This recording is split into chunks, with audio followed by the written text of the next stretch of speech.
Hello साथियों, A to Z class में आपका स्वागत है। और आज हम लोग मनोविज्ञान का एक नया चैप्टर जो है व्यक्तित्व के बारे में आप जानते होंगे कि व्यक्तित्व क्या कहा जाता है, जिसको अंग्रेजी में क्या कहते हैं, पर्सनालिटी। ये आपको स्क्रीन पे दिख रहा होगा, व्यक्तित्व लिखा हुआ है, वो स्क्रीन पे आपको दिख रहा होगा। व्यक्तित्व क्या होता है, व्यक्तित्व के किस प्रकार से मनोवैज्ञानिकों ने अपने अपने आधार पर बांटा है कि किस आधार पर प्रकार को बांटा है, किस प्रकार के रूप में कौन कौन से व्यक्ति आते हैं, इसके बारे में हम जानेंगे कि व्यक्तित्व किस प्रकार से किस तरह से मनोयोग की एक संरचना होती है। इन सारे के बारे में जानेंगे। उसके लिए हमको क्या करना होगा, सबसे पहले हमारे चैनल को सब्सक्राइब करिए। जितने नए लोग हैं वो सब्सक्राइब करें, और जितने पुराने लोग हैं इस वीडियो को अधिक से अधिक लोगों के पास शेयर करें। ठीक, ये दोनों लोगों की जिम्मेदारी है कि जो हमारे पुराने व्यूअर हैं वो उनके पास तो अधिक जिम्मेदारी है कि इस वीडियो को अधिक से अधिक लोगों के पास शेयर करें। कुछ विद्यार्थी हमारे जो हैं उनको कहीं से लिंक जाए ना जाए, लेकिन वो टाइम से बिल्कुल समय से उपस्थित हो जाते हैं। बाकी लोगों को पता नहीं क्या हो गया है, पढ़ने के लिए मन नहीं है, आगे नहीं बढ़ना चाहते, तो उनकी मर्जी। ठीक, तो अब बात करते हैं व्यक्तित्व होता क्या है। व्यक्तित्व को अंग्रेजी में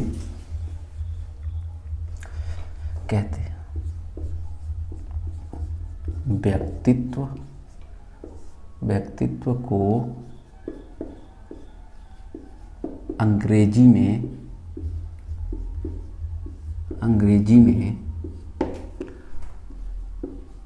पर्सनालिटी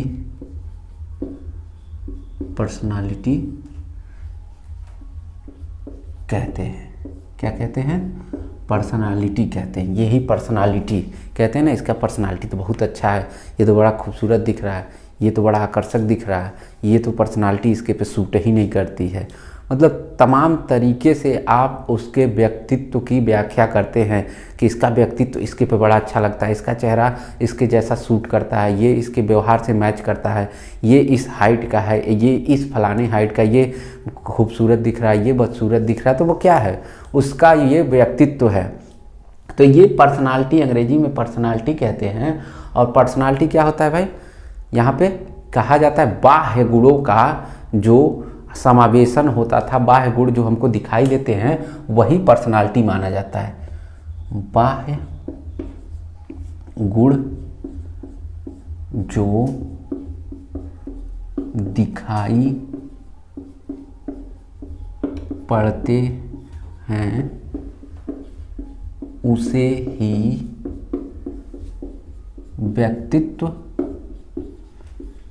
मानते हैं। पहले के समय में जो क्या होता था कि जो हमको बाहरी गुण दिखाई देता था, यानी बहुत हंसने वाला है, बहुत मजाकिया है, बहुत बदमाश है, बहुत बुरा आदमी है, वो क्या होता था, एक तरह का एक छाप माइंड में छप जाता था कि आप उससे कभी मिले नहीं हैं, आप उससे कभी जाने नहीं हैं, लेकिन आप पहले से ही उसके प्रति लोगों ने बताया कि वो बहुत ख़राब आदमी है, तो पहले से मन में क्या करते हैं, धारणा बना लेते हैं कि वो खराब ही है।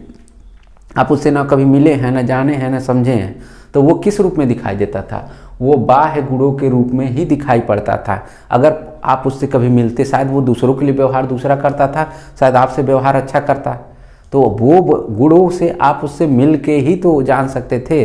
लेकिन लोग कहते चले आए कि वो बुरा है, यानी लोग मेरे बारे में कहते चले आए कि मैं बुरा हूँ, तो आप कभी हमसे मिलिएगा नहीं, आप लोगों की बातें सुन के ही जान लीजिएगा कि मैं बुरा हूँ। क्योंकि वे आप सिर्फ बाह्य गुणों को जान के लोगों की बातें सुन के ही बस माने, आप हमारे आंतरिक गुणों को नहीं जाने। यानी आप उनकी बातें सुन के हमको बुरा मान लिए, लेकिन आप हमारे पास आते, हमसे मिलते, हमसे बात करते, शायद मैं जिस तरह से अन्य लोगों से व्यवहार करता हूँ उस तरह से व्यवहार नहीं करता, आपके साथ बहुत अच्छा व्यवहार करता, तो शायद मैं उनके लिए बुरा होता और आपके लिए अच्छा होता, तो यहाँ पे मेरे गुण क्या होते, बदल जाते। तो पूरा प्राचीन समय में ये इसी रूप में दिखाई पड़ता था। आज के जनरेशन के, आज के व्यक्तित्व के बारे में कहा जाए तो हम आंतरिक और बाह्य दोनों गुणों का अंतर करते हैं, तब जाके व्यक्तित्व की परिभाषा देते हैं। जो हमारे मन में चलता है, हम अंदर से अच्छे हैं तो बाहर से भी अच्छे हैं, दोनों का मैचअप करके तब हम व्यक्तित्व की आज के जनरेशन में, आज के डेट में, आज के व्यक्तित्व की परिभाषा हम देते हैं। लेकिन ये प्राचीन समय में बाह्य गुणों के रूप में हमको जो दिखाई देता था वही हमारे लिए पर्सनालिटी हुआ करती थी। अब यहाँ बात करते हैं पर्सनालिटी जो शब्द है वो लैटिन भाषा के, जो अंग्रेजी का पर्सनालिटी शब्द है, पर्सनालिटी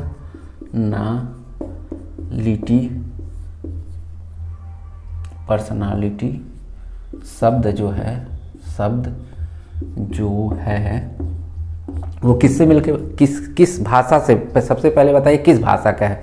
पहले बताइए रोम भाषा का है, जापानीज है कि ग्रीक है कि लैटिन है, किस भाषा का है। तो आप यहाँ कहेंगे पर्सनालिटी शब्द जो है वो लैटिन भाषा का है। किस भाषा का? लैटिन भाषा।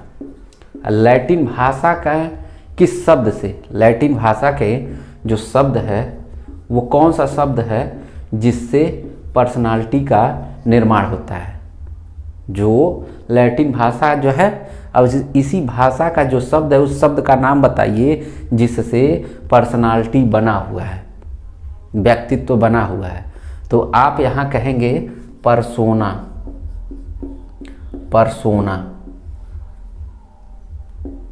पर्सोना शब्द जो है, इसी पर्सोना जो लैटिन शब्द है पर्सोना, इसी शब्द से पर्सनालिटी शब्द बना है। आज के जनरेशन में जो आया, आज के डेट में जो आप पर्सनालिटी कहते हैं वो पर्सनालिटी किस शब्द से बना है? पर्सोना से। पर्सोना किस शब्द का है, किस भाषा का है? तो आप कहेंगे लैटिन भाषा का। तो ये चीज़ें हैं, आप एग्जाम में यही चीज़ें पूछ लेता है वो, आप कंफ्यूज हो जाते हैं कि वो भाषा कहाँ है कि शब्द कहाँ है। तो ध्यान दीजिएगा, लैटिन जो है वो भाषा है और जो लैटिन भाषा का शब्द है पर्सोना क्या है? शब्द है। ये ध्यान रखिएगा, प्रश्न यही पूछता है कि पर्सोना शब्द है कि भाषा है। तो आपका उत्तर होगा कि पर्सोना जो है वो शब्द है। भाषा तो लैटिन भाषा है, ग्रीक भाषा हो सकती है, अर्मेनियम हो सकती है, जर्मनीज हो सकती है, चाइनीज हो सकती है, ये भाषा हो सकती है। उस भाषा के अंतर्गत ये, अब पर्सोना किसके लिए प्रयोग होता था? तो पर्सोना में ये होता था कि पुराने समय में मनोरंजन, आजकल के डेट में मनोरंजन के बहुत साधन होते थे, बहुत साधन है ना। आज के डेट में मनोरंजन के मोबाइल है आपके पास, टीवी है, लैपटॉप है, नेट है, बहुत सारी चीज़ें हैं जिससे आप मनोरंजन कर सकते थे। लेकिन प्राचीन समय में क्या होता था, मनोरंजन के बहुत कम साधन हुआ करते थे। तो जो उन मनोरंजन के साधनों के लिए, आप कभी नाटक देखने गए हैं? नाटक देखने गए हैं? अभी नाच कहेंगे, नाच देखने गए हैं तो कहेंगे हाँ। नाटक जो आप रामलीला वगैरह देखने जाते हैं, रामलीला वगैरह देखने जाते हैं ना, महाभारत वगैरह का मंचन होता है ना, तो वही नाटक होता है। बहुत सारे हमारे हिंदी लेखकों ने हिंदी की बहुत सुंदर सुंदर रचनाएं रची हैं जिससे वो आप नाटक के माध्यम से जाते थे और वहाँ पे पर्दे पे देखते थे। पर्दे का मतलब सामने मंच बना होता था, वो रियल में नाटक करते थे और बैठ के आप उनके नाटक का देखते थे। तो यहीं एक उदाहरण ले लेता हूँ कि पहले के समय में नाटक ही मनोरंजन का सबसे ज़्यादा साधन हुआ करता था। तो जो नाटक करने वाली मंडली हुआ करती थी, जो नाटक करने वाली मंडली हुआ करती थी, वो हम एक रामायण का उदाहरण ले रहे हैं कि रामायण जो है उस पे नाटक हो रहा है। तो नाटक में कोई राम बनता था, कोई लक्ष्मण बनता था, कोई भरत बनता था, कोई शत्रुघ्न, कोई रावण, कोई सीता, अलग अलग तरह के पात्र बनते थे अलग अलग रूपों के लिए। और उन रूपों को बनाने के लिए जिस प्रकार का मुखौटा, जिस प्रकार का, यानी हम राम बने तो राम की तरह हमारी आकृति होनी चाहिए, रावण बने हैं तो रावण की तरह हमारी आकृति होनी चाहिए। तो हमको लोग वही पर्सोना हुआ करता था। पर्सोना को एक तरह से कहते हैं मुखौटा, मुखौटा, ठीक, यही मुखौटा। यानी हम राम बने हैं तो लोग हमको कहीं भी मिलते थे तो राम के ही जानते थे कि ये तो राम बना था। हमारा नाम वास्तविक नहीं जानेंगे, लेकिन ये राम की छवि हमारे अंदर देखने लगते थे। वो किसका कमाल था? इसी परसोना या मुखौटा का कमाल था।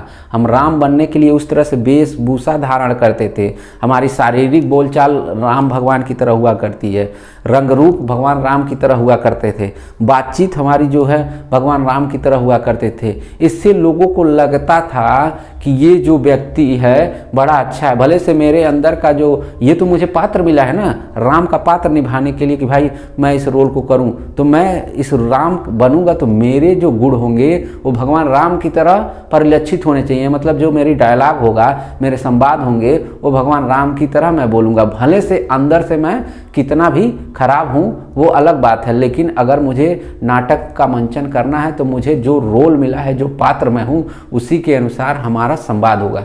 तो ठीक उसी के अनुसार ये सारे कार्य होते थे।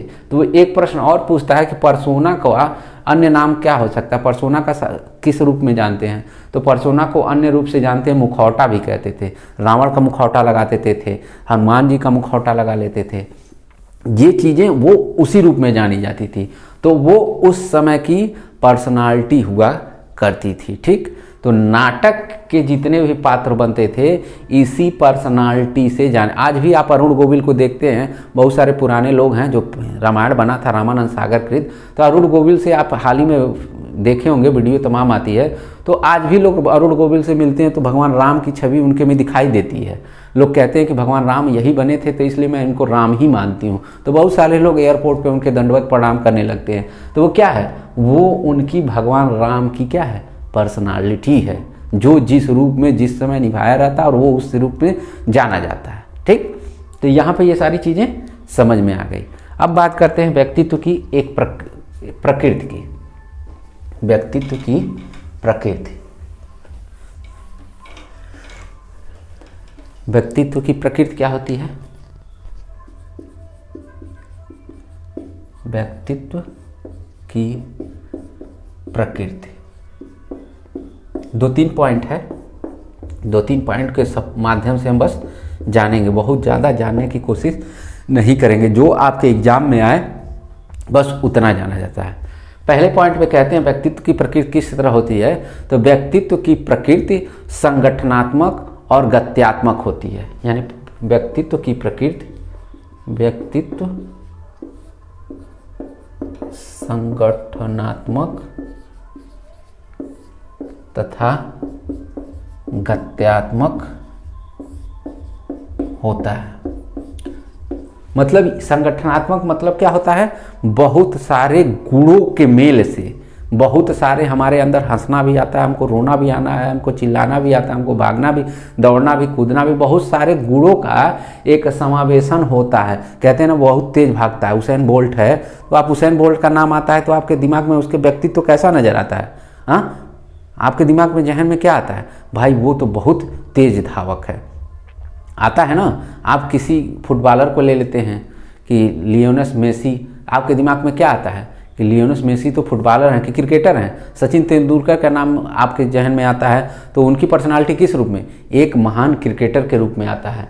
तो वो अलग अलग गुणों को लेके समाहित रहता है और वो गुण किस रूप में है, गत्यात्मक रूप में है। वो गुण आते रहते हैं, उनके आते रहते हैं और अपनी स्किल को और अच्छा बनाते चले जाते हैं। ये नहीं कि हमको बैट से गेंद मारना आ गया तो हम बहुत अच्छे खिलाड़ी, नहीं, उसमें स्किल करते चले जाते हैं कि मतलब कभी हमको अलग तरीके से सिक्स मारना है, हमको कभी उधर मारना है, कभी इधर मारना है, कभी इधर मारना है, मुझे हर क्षेत्र में सिक्स लगाना है। तो वो आप अपनी स्किल को, व्यक्तित्व को निखार रहे हैं। ये नहीं कि बस हमको बस ड्राइव करना आता है, हमको कट मारना आता है, हमको स्लिप पॉइंट पर सिक्स मारना बस आता है, ये नहीं। आप उसके व्यक्तित्व में संगठन जो है, आप अपनी स्किल को बढ़ाइए। वही कह रहा है कि ये गत्यात्मक है।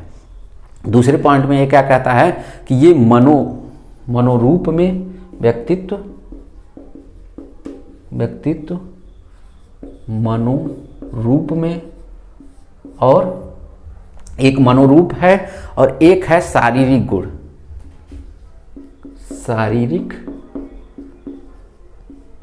शारीरिक गुण के रूप में। मनोरूप भाई मन के अंदर हमारे क्या चल रहा है वो भी हमारा काउंट हो रहा है, और शारीरिक यानी जो हमारे अंदर है और जो हम शरीर के बाहर दिखता है। मतलब आप हमारे चेहरे को देख रहे हैं, दाढ़ी है ना, बाल है ना, हाँ, बहुत सारी चीज़, हाथ में पेन है ना, ये सारी चीज़ें क्या हैं, आप हमारे शारीरिक रूप के बाहरी गुणों को आप देख रहे हैं, लेकिन मनोरूप जो हमारे अंदर, दिल के अंदर क्या है, शरीर के अंदर क्या, हम सोच इस वक्त क्या रहे हैं, हम इस समय दिमाग में मेरे क्या चल रहा है, वो भी काउंट होता है, वो भी व्यक्तित्व के अंदर काउंट हो रहा है, वो भी व्यक्तित्व के अंदर, यानी हम दोनों गुणों को, बाहरी गुण या आंतरिक गुण कह सकते हैं, आंतरिक और बाह्य दोनों गुणों का संगम, यानी व्यक्तित्व के लिए हमको क्या चाहिए, इसकी प्रकृति, आंतरिक और बाह्य दोनों गुणों से मिल के ही व्यक्तित्व का निर्माण होता है। पहले के समय में लोग नहीं जानते थे तो अलग बात है, तब भी वो चीज़ें थी, लेकिन जब आजकल के मनोवैज्ञानिकों ने इसको बताया तो कहा कि आंतरिक गुण और प्लस बाह्य गुण दोनों गुणों के मेल से, दोनों गुणों के मेल से व्यक्तित्व का निर्माण होता है। ये नहीं कि सिर्फ बाहरी गुण, ये नहीं कि सिर्फ बाहरी गुण, ये नहीं सिर्फ आंतरिक, एक गुणों के मिलने से सिर्फ व्यक्तित्व का निखार, व्यक्तित्व का चरम सीमा ये नहीं आती है, इन दोनों गुणों के मिलने से ही व्यक्तित्व का निर्माण होता है। अब बात करते हैं तीसरा, व्यक्तित्व में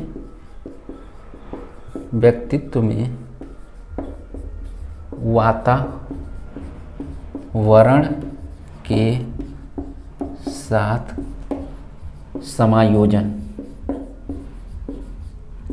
इसमें कहा जाता है कि व्यक्तित्व में वातावरण के साथ जो जितनी अच्छा उसका व्यवहार रहता है, वातावरण के साथ जितने अच्छे से ढलना जानता है, जितने अच्छे ढंग से उसके साथ कंफर्टेबल फील करता है, उसका व्यक्तित्व बहुत निखर के आएगा। आप बहुत पढ़ने में तेज हैं, बहुत तेज हैं, लेकिन आपको ठंड का मौसम सूट न करता हो तो क्या ठंड में आप पढ़ाई कर लेंगे? हाँ, नहीं कर पाएंगे। उसके लिए आपका व्यक्तित्व यानी आपकी पर्सनालिटी सूट नहीं कर रही है, शरीर भी आपका सूट नहीं कर रहा है कि भाई ठंड को सह सके, और जब शरीर ठीक ठाक नहीं रहेगा तो मन भी हमारा सिर्फ ठंड से बचने में लगा रहेगा, पढ़ाई में बिल्कुल मन नहीं लगेगा।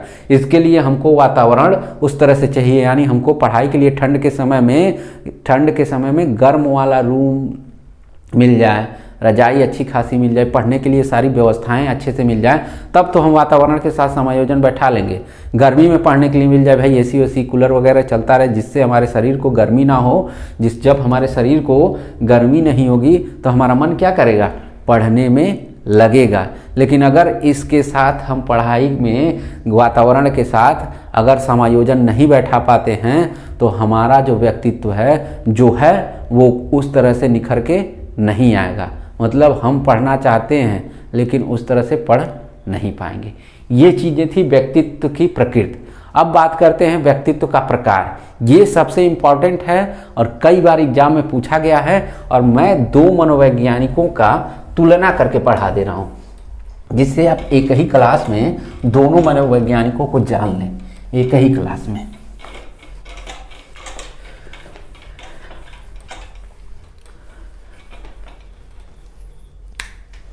यहाँ से मैं डिवाइड कर ले रहा हूँ क्लास को और प्रकार लिख दे रहा हूँ।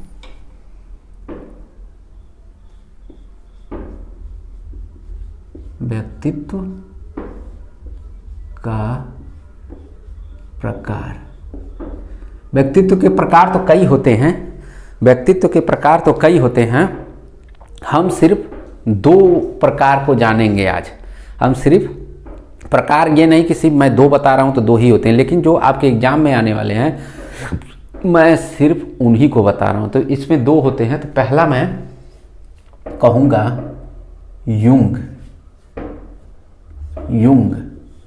जुंग भी कहते हैं। ये कहाँ के रहने वाले थे? तो भाई ये जर्मनी के रहने वाले थे मनोवैज्ञानिक, ठीक, जर्मनी के। और एक मैं बात करूँगा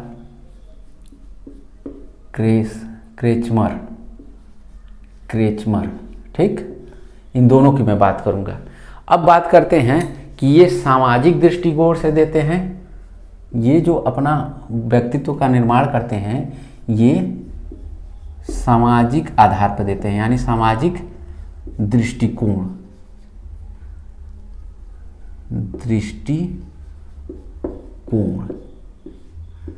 और ये किस प्रकार के रखते हैं दृष्टिकोण भाई? ये शरीर कहते हैं ना, शरीर रचना वाला, इनको कहा जाए शरीर रचना दृष्टिकोण, शरीर रचना वाला दृष्टिकोण, शरीर रचना वाला दृष्टिकोण। शरीर रचना का दृष्टिकोण एक और मनोवैज्ञानिक ने दिया है, सेल्डन महोदय ने। तो सेल्डन महोदय को हम इसलिए नहीं अभी लिख रहे हैं क्योंकि ये 1925 में 1925 ईस्वी में इन्होंने अपना प्रकार दिया था और सेल्डन महोदय ने सन 1942 ईस्वी में दिया था। तो पहले 25 आया था कि पहले 42 आया था? तो जाहिर सी बात है सन 1925 पहले आया है, उसके बाद में। तो हम किसका पहले लिखेंगे? सबसे पहले जानेंगे सन 1925 में क्रेचमर ने किस तरह से दिया और युंग ने किस तरह से दिया। ठीक, इन्होंने, युंग ने सामाजिक दृष्टिकोण के आधार पर व्यक्तित्व को कितने आधार पर बांटा? कितने आधार पर बांटा भाई? युंग ने सामाजिक दृष्टिकोण के आधार पर व्यक्तित्व को कितने आधार में बांटा? कितने? 3 आधार पे। ठीक, 3 आधार। पहला है अंतर्मुखी, ठीक। दूसरा है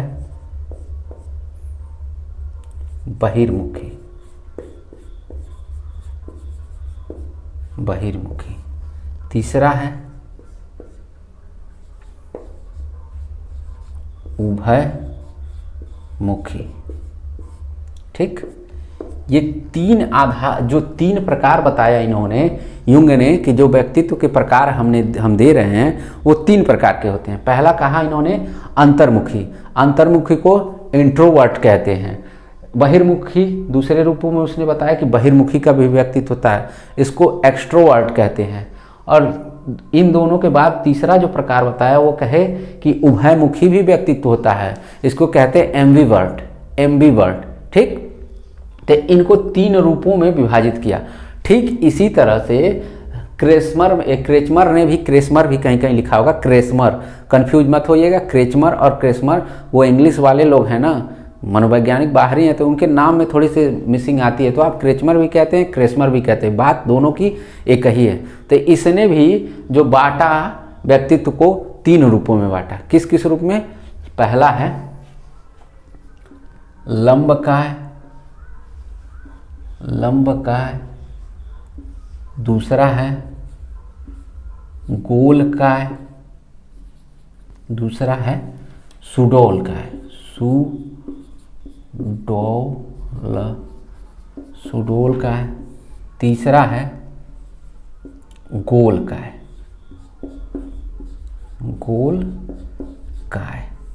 ये देख लीजिए आप लोग, क्रेचमर ने भी 3 रूपों में बांटा। किस किस रूप में? पहला है लंबकाय, दूसरा है सुडौलकाय और तीसरा क्या है? गोलकाय। ठीक, पहले वाले लंबकाय को क्या कहते हैं अंग्रेजी में? एस्थेनिक कहते हैं अंग्रेजी में। दूसरे वाले को, सुडौलकाय को, एथलेटिक कहते हैं। और तीसरे वाले जो टाइप दिखा रहा है गोलकाय, इसको पिकनिक टाइप का कहते हैं। ठीक इसी से मिलता जुलता सेल्डन महोदय ने भी अपना सिद्धांत दिया है। जो पहले वाले को कहते हैं लंबकाय, जो है उसको कहते हैं गोलाकार, यानी हम लेके चले आते हैं गोलकाय में।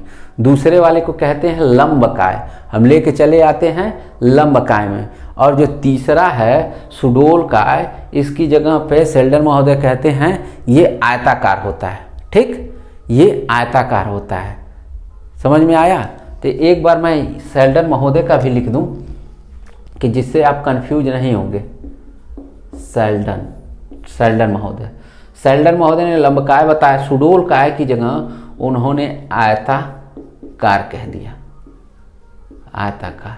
ठीक, अभी सेम टू सेम डिट्टो है, सेम डिट्टो। जो उनकी व्यक्तित्व की चीजें थी, जो व्यक्तित्व का वर्गीकरण था, ठीक सेल्डन महोदय ने भी इसका कहा। बस नाम लंबकाय, सुडौलकाय की जगह उन्होंने आयताकार कह दिया और गोलकाय की जगह क्या कह दिया? उन्होंने गोलाकार कह दिया। गोलकाय की जगह गोलाकार कह दिया। बस यही अंतर। लेकिन जो इसके अंदर की बात है, जो व्यक्तित्व है, इसकी परिभाषा है, वो लोगों की सेम थी। तो हम एक एक करके जानते चलते हैं, लेकिन इसका बिल्कुल अलग है। लेकिन अभी देखिएगा दोनों का मिलता जुलता किसी न किसी रूप में आएगा। तो हम सबसे पहले अंतर्मुखी व्यक्ति की बात करते हैं। अंतर्मुखी क्या होता है भाई? अरे भाई जो कम बोलता है, बहुत कम, कुछ बोलने में संकुचा जाता है, संकोची होता है, हम कहते हैं ऐसे व्यक्ति जो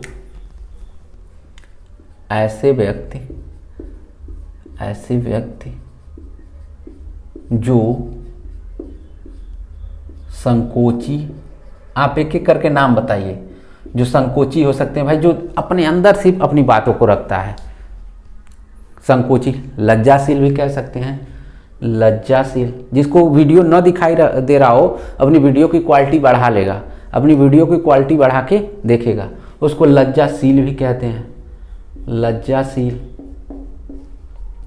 और क्या कह सकते हैं? संकोची हो गया, लज्जाशील हो गया, और क्या नाम आप दे सकते हैं? एकांत प्रिय कह सकते हैं, मितभाषी कह सकते हैं, एकांत प्रिय, वो एकांत में रहना पसंद करता है। मितभाषी, बहुत अच्छा बोलता है, मितभाषी कह सकते हैं, वो बहुत अच्छा बोलता है, ठीक। अंतर्मुखी, जो बहुत कम चीज़ें करते हैं। भविष्य केंद्रित, मतलब वो सिर्फ अपने भविष्य के बारे में सोचता है, इसको कह सकते हैं। यही एग्जाम में पूछा जाता है, यही शब्दावली एग्जाम में पूछा जाता है, ठीक। भविष्य केंद्रित, वो पूछ देगा कि जो भविष्य केंद्रित है वो किसके अंतर्गत आएगा, यही तीनों ऑप्शन दे देगा और आप कंफ्यूज हो जाएंगे कि कौन से व्यक्तित्व के अंतर्गत आएगा। ये जो मैं शब्दावली लिख रहा हूँ, आप नोट्स बनाते चलिएगा, यही शब्दावली एक एग्जाम में उठा के रख देगा और आप कंफ्यूज हो जाएंगे कि भाई ये तो अंतर्मुखी के अंतर्गत आएगा कि बहिर्मुखी के अंतर्गत आएगा कि उभयमुखी के अंतर्गत आएगा। तो ये चीज़ें आप जानते रहें कि जो भविष्य केंद्रित होता है, सिर्फ अपने भविष्य के बारे में सोचता है, सतर्क भी होता है, शांत भी होता है और तर्क प्रधान भी होता है। यानी ये व्यक्ति सतर्क भी होता है, शांत भी होता है, ठीक। ये सतर्क हो सकता है, शांत हो सकता है, तर्क प्रधान हो सकता है, यानी ये तर्क करने वाला भी व्यक्ति होता है, तर्क प्रधान होता है ये, ठीक। जल्दी घबराने वाला, यानी मुसीबत को ये जल्दी झेल नहीं पाता है, जल्दी घबराने वाला। किसी भी मुसीबत को ये जब जैसे ही छोटी बड़ी इसके पास मुसीबत आती है तो ये बहुत जल्दी घबरा जाता है। यानी यही प्रश्न कह दे, जल्दी घबराने वाला व्यक्तित्व जो का एक शब्दावली है वो किसके अंतर्गत आता है, तो आप बता सकते हैं अंतर्मुखी के अंतर्गत आएगा। आत्म केंद्रित कह सकते हैं, क्या कह सकते हैं? आत्म केंद्रित, यानी ये एक जगह बस सोचता है अपने बारे में। आत्म केंद्रित, ये अध्ययनशील भी हो सकता है कि भाई पढ़ता रहता है, अध्ययनशील, ये सिर्फ पढ़ने लिखने में ज़्यादा रुचि लेते हैं सब, ये अध्ययनशील हो जाते हैं। ये असामाजिक, क्योंकि ये एकांत में रहते हैं, लोगों से मिलना जुलना इनको पसंद नहीं होता है, तो इसीलिए ये असामाजिक भी हो जाते हैं, ये असामाजिक। और भी इस तरह की इनकी कैटेगरी होगी, तो इसलिए मैं आगे आदि लिख दे रहा हूँ। तो इस तरह के जितने भी व्यक्तित्व जिस व्यक्ति के अंतर्गत मिलते होंगे वो अंतर्मुखी व्यक्तित्व वाला व्यक्ति कहलाता है, जिसके अंतर्गत संकोची, लज्जाशील, एकांतप्रिय, मितभाषी, भविष्य केंद्रित, सतर्क, शांत, तर्क प्रधान, जल्दी घबराने वाला, आत्म केंद्रित, अध्ययनशील और सामाजिक। यानी जब हम लोगों से मिलेंगे ही नहीं, उनसे बात नहीं करेंगे, उनसे इंटरेक्ट नहीं करेंगे, तो क्या होगा? जाहिर सी बात है हम असामाजिक हो जाएंगे। हम सिर्फ अपने बारे में सोचते हैं, क्योंकि हम अंतर्मुखी होते हैं, सिर्फ अपना अच्छा बुरा सोचते हैं। हम भविष्य को लेकर परेशान रहते हैं कि भविष्य में पता नहीं हम क्या कर पाएंगे कि नहीं कर पाएंगे। शांत रहना पसंद करते हैं, क्योंकि हम अकेले रहते हैं तो शांत, सतर्क रहते हैं कि भाई हमको कोई दिक्कत ना हो, किसी कारण से दिक्कत ना। आप अपनी कैटेगरी देख लीजिए, मैं जो बोल रहा हूँ आप किस कैटेगरी के अंतर्गत आते हैं, किस कैटेगरी में आते हैं। तो जल्दी घबराने वाली, आपके पास कोई मुसीबत आती है तो आप उसके विचार नहीं करते हैं, आप तुरंत घबरा, क्या होगा मेरे साथ, क्या होगा क्या होगा, अरे आई है मुसीबत तो टलेगी भी, ठीक। तो आप ये चीज़ें हैं। तर्क प्रधान, जल्दी घबराने वाले, मितभाषी, ये बहुत अच्छा बोलते हैं। क्यों? क्योंकि इन्होंने किताबों का इतना अध्ययन किया होता है, ये अध्ययनशील होते हैं कि इनके पास वाणी की जो क्षमता होती है बहुत ज़्यादा होती है, बहुत सारे शब्दों से परिचित होते हैं, इसलिए ये मितभाषी होते हैं। ठीक। अब दूसरे की बात करते हैं, बहिर्मुखी। भाई बहिर्मुखी यानी अभी तक तो हम एकांत थे, अब बहिर्मुखी मतलब जो समाज में रहता हो, समाज में घूमता हो, समाज में अपना कार्य करता हो, अपने लिए कार्य ना करता हो, तो ये कह सकते हैं उसको बहिर्मुखी। इसके भी एक एक पॉइंट मैं लिखवा दे रहा हूँ जिससे आपको किसी भी प्रकार की कोई कन्फ्यूजन ना हो, एग्जाम में वो शब्दावली पूछ ले तो। जैसे कहा जाए कि व्यवहार कुशल, व्यवहार, इसमें व्यक्ति कैसा होता है? व्यवहार कुशल होता है, ठीक, चिंता मुक्त होता है।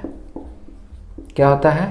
चिंता से मुक्त, क्योंकि ये लोगों से मिलता जुलता रहता है ना, इसको किसी हर मुसीबत को जानता रहता है, लोगों के पास जाता है, समझता है, जानता है, ये सामाजिक होता है। ये यहाँ पे को पूछेगा प्रश्न कि कौन से व्यक्तित्व के अंतर्गत सामाजिक होता है, कौन से व्यक्तित्व के अंतर्गत असामाजिक, तो असामाजिक के अंतर्गत आप कहेंगे अंतर्मुखी और सामाजिक के अंतर्गत कहेंगे बहिर्मुखी। तो यहाँ पे मैं लिख दे रहा हूँ, ये सामाजिक व्यक्ति होता है, ठीक।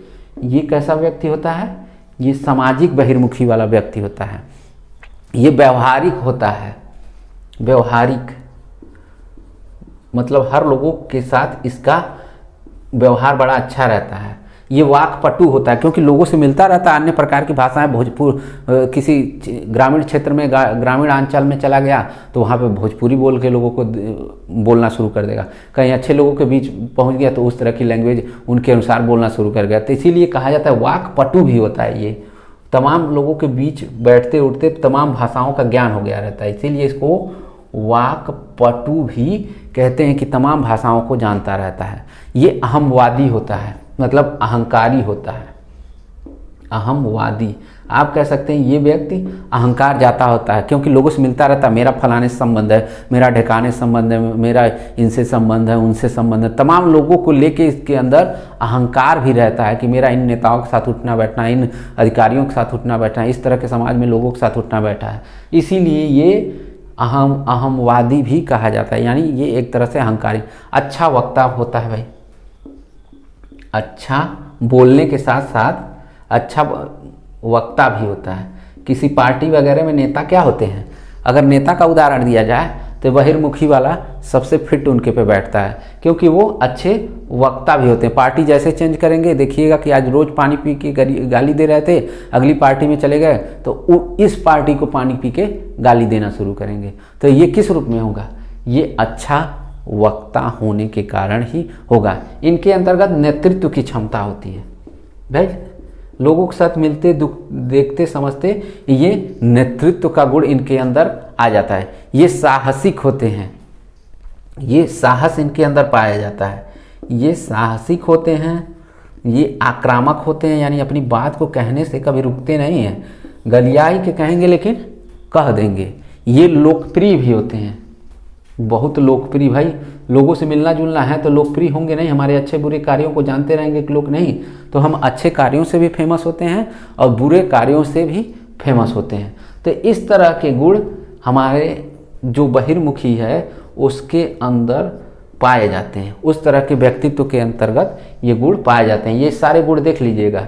ऐसे व्यक्ति होते हैं जिनके अंदर व्यवहार कुशल, चिंता मुक्त होते हैं, सामाजिक होते हैं, व्यवहारिक होते हैं, वाकपटु होते हैं, अहंकारी होते हैं, अच्छे वक्ता होते हैं, नेतृत्व करने की क्षमता होती है, वो साहस, उनके अंदर अदम्य साहस होता है, आक्रांत होते हैं, यानी कभी भी अपनी बात को कहीं भी रखने के लिए वो डरते नहीं, अपनी बात को आक्रांता से चिल्ला के किसी को डरा के वो अपनी बात को रख लेते हैं। लोकप्रिय होते हैं, लोकप्रिय भाई अच्छे कार्यों के लिए भी इसमें हो सकते हैं और बुरे कार्यों के लिए भी लोकप्रिय हो सकते हैं। और इसीलिए कहा जाता है कि ये सारे जितने भी चीज़ें यहाँ दिखाई दे रही हैं ये बहिर्मुखी के अंतर्गत आएगा। अब उभयमुखी क्या होता है? उभयमुखी, उभयमुखी के अंतर्गत हम कह सकते हैं कि जिनके अंतर्गत ये दोनों गुण, यानी अंतर्मुखी, अंतर्मुखी प्लस बहिर्मुखी, बहिर्मुखी के गुण पाए जाते हैं। और इस तरह का जिनके पास व्यक्तित्व होता है उभयमुखी का, वो व्यक्ति समाज में बहुत ज़्यादा सफल माना जाता है। अगर उभयमुखी वाला व्यक्तित्व वाला गुण है तो बहुत ज़्यादा सफल माना जाता है, क्योंकि कहाँ उसको बोलना है, कहाँ साहस दिखाना है, कहाँ डरना है, कहाँ एकांत रहना है, कहाँ शांत रहना है, इन दोनों गुणों को ये ले लेता है अपने अंदर कि अपने सिचुएशन के हिसाब से, अपनी परिस्थितियों के अनुसार ही ये अपने व्यक्तित्व। अब 50 लोग आपके सामने आए हैं, आप अकेले हैं, उनके पास तमाम तरह के हथियार हैं, तो आप ये वाला गुण अपनाएंगे क्या कि साहसिक वाला आक्रांत गुण अपनाएंगे क्या उनके सामने? अगर इस तरह के गुण अपना लिए तब भी मारे जाएंगे, और शांत रहेंगे तब भी मारे जाएंगे। तो इन दोनों के गुणों को हम मिला के उनके बीच से अच्छा बोल के, कहाँ बोलना है, कब उनकी बात सुननी है, कब अपनी बात रखनी है, इन दोनों को मिला के एक अच्छा कार्य कर लेते हैं, जिससे आपका एक नया रास्ता निकल जाता है और उस कार्य को आप आसानी ढंग से कर ले जाते हैं। उसको उभयमुखी कहते हैं। उभयमुखी में क्या कहा जा रहा है कि ये दोनों गुण, अंतर्मुखी और बहिर्मुखी के गुण पाए जाते हैं, उसको क्या कहा जा रहा है? उभयमुखी कहा जा रहा है। इस प्रकार में अंतर्मुखी, बहिर्मुखी और उभयमुखी, इसमें किसी भी प्रकार का कोई कन्फ्यूजन है। सबसे पहला प्रश्न जो पूछेगा वो कहेगा कि सामाजिक दृष्टिकोण के अनुसार सबसे पहली परिभाषा किसने दी? तो आप कहेंगे युंग महोदय। ठीक, वो कहेगा कि युंग महोदय के द्वारा जो प्रकार बताए गए उन प्रकारों का नाम बताइए। तो आप कहेंगे अंतर्मुखी, बहिर्मुखी, उभयमुखी। तीसरा प्रश्न यही पूछ देगा कि इनमें से कोई एक पॉइंट निकाल के रख देगा और कहेगा किसके अंतर्गत आता है, या अंतर्मुखी क्या आता है, बहिर्मुखी क्या आता है, उभयमुखी के अंतर्गत आता है। तो आप बताएंगे कि जो चीज़ें आती हैं वो इसके अंतर्गत, उसके अंतर्गत और तीनों के अंतर्गत किस तरह से रूपों में विभाजित किया गया। अब बात करते हैं हम भाई क्रेचमर और सेल्डन का। क्रेचमर क्या कहते हैं भाई? लंबकाय। नाम से ही स्पष्ट हो रहा है कि ऐसे व्यक्ति जो लंबे होते हैं, ऐसे व्यक्ति जो कृशकाय होते हैं। कृश मूवी देखे हैं? कृशकाय होते हैं। लंबे व्यक्ति जो होते हैं उनको कृशकाय, यानी लंबे व्यक्ति को कृश भी कहते हैं। कृश मूवी देखे हैं ना, तो वही कृशकाय, मतलब लंबा चौड़ा जो व्यक्ति होता है उसको कृशकाय भी कहा जाता है। यानी लंबकाय ऐसे व्यक्ति को जो कृशकाय होते हैं, लंबे जो दिखेंगे, जो लंबे होते हैं और लंबे होने के साथ साथ कृशकाय होते हैं, यानी लंबे भी होंगे और कृशकाय। कृशकाय मतलब भी बड़ा होता है। ये दिखने में कैसे रहते हैं भाई? शरीर के, मान लीजिए शरीर उनकी 7 फीट की है तो शरीर बहुत मोटी नहीं होती है, ये दुबले पतले होते हैं। दिखने में कैसे होते हैं? दुबले पतले। ठीक, ये देखने में कैसे होते हैं? दुबले और पतले होते हैं, उसी के साथ ये लंबे होते हैं, बहुत मोटे नहीं होते, एक मीडियम दर्जे के। क्योंकि पर्सनालिटी आप देख रहे हैं ना, तो उनकी पर्सनालिटी के आप हिसाब से समझ लेंगे कि ये लंबकाय है। ये दूसरों से घनिष्ठ संबंध से बनाने से बचते हैं, यानी दूसरों से घनिष्ठ संबंध होता है, लेकिन घनिष्ठ संबंध बनाने से बचते हैं। घनिष्ठ संबंध बनाने से बचते हैं भाई। ये चाहते हैं कि हम थोड़ा सा अकेले रहें, बहुत, हाँ हम आपको जान रहे हैं, आपको जान रहे हैं, बस इतना। लेकिन घनिष्ठ संबंध बिल्कुल नहीं होगा कि आप हमारे बारे में सोचना शुरू करें, हम आपके बारे में सोचना शुरू करें। क्रोध को ये सीधे सीधे व्यक्त नहीं करते। इनको क्रोध आता है ना, तो आपको क्रोध आएगा तो चिल्ला के कुछ ना कुछ कह देंगे, किसी न किसी को, जो भी जिसके लिए क्रोध आ रहा है उसको कुछ कह देंगे। इनको क्रोध आता है ना तो सीधे सीधे नहीं कुछ कहेंगे, क्रोध आएगा ना तो दीवार पे फैसा हाथ मारेंगे। ठीक, तो ये क्रोध को व्यक्त नहीं करते, अलग तरीके से व्यक्त करते हैं। यानी क्रोध को व्यक्त नहीं करते हैं। कहते हैं ना, मैं अपमान का घूंट पी के रह गया, तो वही ये अपमान का घूंट पी के रह जाते हैं, लेकिन तुरंत उसका रिएक्शन नहीं देते हैं। ठीक, ये कहा जाता है। इसकी पहचान कैसे होगी? तो ये कहेंगे कि ये आत्मकेंद्रित होते हैं। जैसे ये आत्मकेंद्रित, और यहाँ पे देखिए आत्मकेंद्रित के अंतर्गत यहाँ कहीं आत्मकेंद्रित है, यहाँ देखिए आत्मकेंद्रित यहाँ पे दिखाई दे रहा है। यानी लंबकाय जो है अंतर्मुखी के अंतर्गत आ रहा है। लंबकाय जो है ये आत्मकेंद्रित होता है व्यक्ति। और क्या होता है भाई, संकोची होता है। मतलब संकोची भी कहीं है तो देखिए यहाँ संकोची है, तो यहाँ भी संकोची होता है व्यक्ति, यहाँ भी यानी संकोची। यहाँ पर देखिए पढ़ने वाला होता है, अध्ययनशील होता है, तो ये भी यहाँ पे भी क्या होता है, अध्ययनशील यहाँ पे भी होता है, अध्ययनशील जिसको बौद्धिक कह सकते हैं।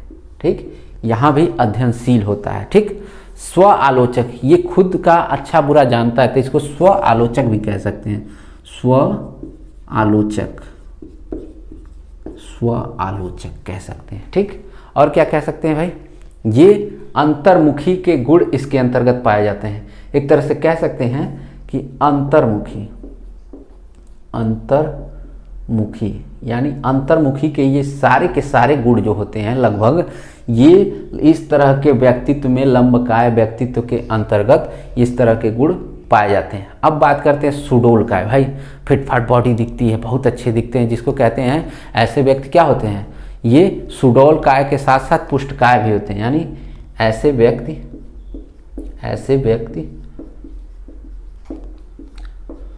सुडोलकाय के साथ साथ, सुडोलकाय के साथ साथ पुष्टकाय, पुष्टकाय भी होते हैं। आप ही कहते हैं ना कि बड़ा हिष्ट पुरुष था, शरीर से बड़ा अच्छा दिखता था, उसकी पर्सनालिटी एकदम बहुत ही, शरीर की पर्सनालिटी क्या थी, बहुत ही खूबसूरत थी। तो वही कह रहा है कि ऐसे व्यक्ति सुडोल का यानी बॉडी से एकदम अच्छे तंदुरुस्त जिम वाले टाइप का, और वो पुष्टकाय एकदम परफेक्ट, उनकी बॉडी उनके शरीर के साथ मैच कर रही थी। किसी का देखो बॉडी तो पेट ऐसे निकला हुआ है, किसी की बॉडी देखो एकदम पिचका हुआ, किसी का देखो गाल एकदम धंसा हुआ, किसी का देखो शरीर सब कुछ ठीक है, कोई बलवा नहीं है। तो ये उसकी पर्सनालिटी के साथ बिल्कुल मैच नहीं करता है। तो यहाँ कहता है कि ये सारी चीज़ें उसके साथ परफेक्ट होती हैं, यानी बॉडी ठीक होती है, उसकी पर्सनालिटी ठीक होती है, उसके चेहरे ठीक होते हैं। इस तरह के व्यक्तित्व को सुडोलकाय के अंतर्गत रखा जाता है। ठीक, इनके गुण क्या होते हैं भाई, इस तरह के व्यक्तित्व के अंदर गुण क्या होते हैं भाई, जल्दी बताइए। ये सबसे पहले तो ये स्वस्थ शरीर वाले होते हैं, सबसे पहले स्वस्थ शरीर वाले। ये व्यक्तित्व कैसा होता है, स्वस्थ शरीर वाला, इसका शरीर को होगा एकदम फिट होगा, स्वस्थ शरीर। ठीक, मतलब देखने से एकदम बिल्कुल कोई बीमार टाइप के नहीं दिखेंगे, कि इनको देखते ही कई लोगों को लगता है, पता लगता है कि इसको तो बहुत सारी बीमारी है, देखने से आप कभी कभी कहते भी होंगे। ठीक, तो देखने से, लेकिन ऐसे व्यक्ति को देखेंगे भले से बीमार रहेगा, लेकिन आप कहेंगे नहीं ये कभी बीमार नहीं हो सकता, क्योंकि इसकी शरीर क्या है, एकदम स्वस्थ दिख रही है मुझे। ठीक, ये विनोद प्रिय होते हैं, बड़े मजाकिया ये व्यक्ति होते हैं, विनोद प्रिय। ये व्यक्ति क्या होते हैं, बड़े मजाकिया होते हैं, बड़े फनी टाइप के होते हैं, बड़े मजाकिया, हर बात पे मजाक करते रहेंगे, हर किसी को खुश रखने की बात करते हैं। ठीक, तो बड़े मजाकिया हैं। ये बड़े परिश्रमी होते हैं, ये व्यक्ति जो होते हैं ना बड़े परिश्रमी, यानी जिम में जाके अपनी बॉडी बनाते हैं, परिश्रमी, ये वाला नहीं परिश्रमी कि जिम में जाके बॉडी बनाते हैं। ये कोई भी काम देंगे ना, पढ़ने के लिए जाएंगे तो भी उसमें परिश्रम करेंगे, कहीं खेलने के लिए जाएंगे उसमें भी परिश्रम, मतलब जिस भी क्षेत्र में इनको भेज दिया जाएगा वो उसमें अच्छे से कार्य करेंगे। इसीलिए इनको कर्मशील भी कहा गया। ये बड़े कर्मशील, अपने कर्म को लेके बड़े ही उत्साहित रहते हैं। कार्य कोई भी होता है, ये कहते हैं ना कार्य कोई हमारे लिए छोटा बड़ा नहीं है, कार्य तो बस कार्य है, इसीलिए उस कार्य को हम अपने कर्म के अनुसार कर रहे हैं, इसीलिए इनको कर्मशील भी कहा जाता है। ये बड़े महत्वाकांक्षी होते हैं, मतलब जो चीज़ ठान लिया हमको ये करना है, यानी हमको नौकरी पानी है तो नौकरी पाने के लिए हमेशा प्रयासरत रहते हैं, उसी को महत्वाकांक्षी कहते हैं। महत्वाकांक्षी, ये बड़े महत्वाकांक्षी होते हैं कि मतलब जो भी ठाना इन्होंने कि हमको ये कार्य करना है, उस कार्य के लिए एकदम तत्पर होते हैं। ये कहते हैं हर किसी के लिए समर्पित होते हैं, समर्पित यानी आप कुछ मांगेंगे ना, इनके पास कुछ रहेगा ना तो वो दे देंगे। अगर जो चीज़ मांग रहे हैं और शायद इनके पास हो तो ये नहीं सोचेंगे कि क्या करेंगे, ये इतने कार्यशील होते हैं, इतने परिश्रमी होते हैं कि ये कहेंगे भाई अगले वाले को इस चीज़ की ज़रूरत है तो उस चीज़ को दे देते हैं। तो ये चीज़ें सुडोलकाय के अंतर्गत पाई जाती हैं। अब तीसरा है गोलकाय। गोलकाय व्यक्ति ऐसे होंगे, कहते हैं ना शरीर तो दिख रही है लेकिन ऐसे पेट निकला होगा। शरीर उनके हिसाब से पर्सनालिटी उनकी मैच, बहुत खूबसूरत है चेहरा, लेकिन शरीर उनका बेढब का है। कोई शरीर के साथ, चेहरे के साथ उनकी खूबसूरती में चार चांद लगाने के बजाय खूबसूरती को और बिगाड़ दे रहा है। यानी कहा जाए गोल काय वाला व्यक्ति एक तरह से गोल काय वाला व्यक्ति जो होगा वो क्या होगा? गोल काय वाला व्यक्ति स्थूल काय, स्थूल काय मतलब मोटा तगड़ा, ठीक। पर्सनालिटी उसकी बेढब की होगी, शरीर के साथ उसकी पर्सनालिटी मैच नहीं करती है, उसी को स्थूल काय कहा जाता है। गोल काय वाला व्यक्ति स्थूल काय का होता है। यानी शरीर उसकी बिल्कुल ठीक नहीं है, पेट निकला हुआ, चलने में दिक्कत हो रही है, बैठने में उसको दिक्कत हो रही है, तो वो गोल काय व्यक्ति कहा जाता है। आप देखते होंगे किसी न किसी को, तो वो यही आता है, गोल काय व्यक्ति के स्थूल काय होता है, ठीक। इसमें कहा जाता है कि ये व्यक्ति थोड़े से हाइट में छोटे होते हैं, यानी नाटे होते हैं। इनकी पहचान कैसे की जाती है गोल काय व्यक्ति की, कि ये नाटे होते हैं, थोड़े से हाइट में छोटे होते हैं, एक सामान्य औसत दर्जे के नहीं होते हैं। इनको सुख दुख, सुख दुख, सुख दुख हो गया, और उत्साहित, उत्साहित, साहित, हतोत्साहित, उत्साहित भी होते हैं, अभी बता रहा हूँ, उत्साहित, हतोत्साहित, हतोत्साहित भी होते हैं। ये सुख दुख, हतोत्साहित, सक्रिय निष्क्रिय यानी क्रियाशील कहेंगे, सक्रिय निष्क्रिय, निष्क्रिय, क्रियाशील भी कह सकते हैं, ठीक। और क्या कह सकते हैं इनको? और कह सकते हैं कि ये कभी खुशी कभी गम, यानी ये कभी भी इन्हीं के बीच में कभी खुश रहेंगे, कभी बहुत दुखी हो जाएंगे, इनका कोई समय नहीं होगा। ये हमेशा एक घड़ी की पेंडुलम की तरह झूलते रहते हैं कि भाई कब खुश हो जाएंगे, कब दुखी हो जाएंगे, इनकी कोनो गारंटी नहीं है। अब एक पल बहुत हंसने लगेंगे और एक पल इतने दुखी हो जाएंगे कि लगेगा कि अरे बाप रे क्या से क्या हो गया। तो ये व्यक्तित्व जो होता है गोल काय वाले, ये सुख दुख, उत्साहित हतोत्साहित, सक्रिय निष्क्रिय, इस तरह के गुण इनके अंतर्गत पाए जाते हैं। लेकिन ये सारे के सारे गुण ये क्या होंगे? एक घड़ी की पेंडुलम की तरह घूमते रहते हैं। एक पल में बंदा क्या करेगा? बहुत खुश हो जाएगा, और दूसरे ही पल में बंदा क्या होगा? बहुत दुखी हो जाएगा। और अभी तो आप कहेंगे कि अभी तो हंस रहा था, क्या हो गया अचानक, हाँ क्या हो गया? तो वही चीज़ें ये इस तरह के व्यक्तित्व के अंतर्गत आती हैं जो गोल काय वाला व्यक्तित्व होता है, ठीक। तो ये चीज़ें हैं सुख दुख, उत्साहित हतोत्साहित, सक्रिय निष्क्रिय, इसीलिए मैंने दोनों को एक साथ लिखा है। और इन्हीं के बीच ये झूलते रहते हैं, यानी निर्णय नहीं ले पाते, निर्णय नहीं ले पाते हैं। ये निर्णय नहीं ले पाते हैं कि क्या हमारे लिए अच्छा है और क्या हमारे लिए बुरा है। बहुत अच्छा निर्णय नहीं ले पाते हैं, बहुत बुरा भी निर्णय नहीं ले पाते हैं। तो ये कहा जाता है कि घड़ी की पेंडुलम, मैं घड़ी बना दूं जिससे आप एक ट्रिक के माध्यम से आप जानते भी रहेंगे कि ये इसी तरह झूलते रहते हैं, ये इसी तरह झूलते रहते हैं, ठीक। अब ये फैसला कर ही नहीं पाएंगे। तो ये थे व्यक्तित्व का जो प्रकार था। आपके एग्जाम में ये आप पुराना पेपर उठा के देखिए, पुराना पेपर, ये युंग से प्रश्न पूछे गए हैं, क्रेस्मर से प्रश्न पूछे गए हैं, सेल्डन से प्रश्न पूछे गए हैं। तो आप कह सकते हैं कि शरीर के आधार पर, शरीर रचना के आधार पर दो मनोवैज्ञानिकों ने बांटा है। आप कहेंगे क्रेस्मर का भी नाम लेंगे, आप सेल्डन का भी नाम लेंगे।